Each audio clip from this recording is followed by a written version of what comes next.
Good morning mga kabiyahedor. Nandito tayo sa Gimbal. Ito ang bayan ng Gimbal mga kabiyahedor, sa probinsya ng Iloilo. So, pinakita ko naman sa inyo ang kalsada dito sa Gimbal. Maraming mga ilaw na bilog sa gitna, puro yellow. Sa gilid, puro puti, mga bilog na ilaw. So, Gimbal lang ang mayroon ganyan kabiyahedor.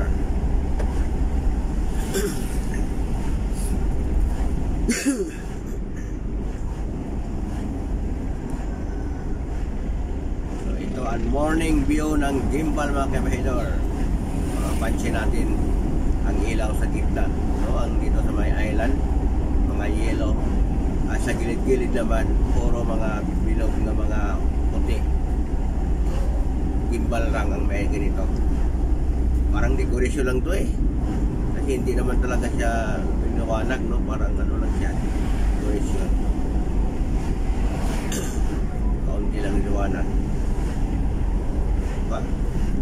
Tapos, sa dulo, palabas na, pumunta na tayo ng Gipawan. Makikita natin ito ang malaking araw. Ito ang malaking araw nila kabiyahedor. Diba? Napakalaking araw.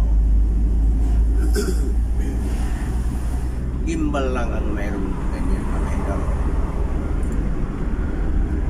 So ngayon, papunta na tayo na Tigbawan. Sa province pa rin ng Iloilo yan. So, mayroon tayong dalawang kliyente sa bayan ng Tigbawan mga kabiyahedor. So, good morning. Mag alas 2 pa lang tayo ng umpisa trabaho kabiyahedor. Inagahan natin kasi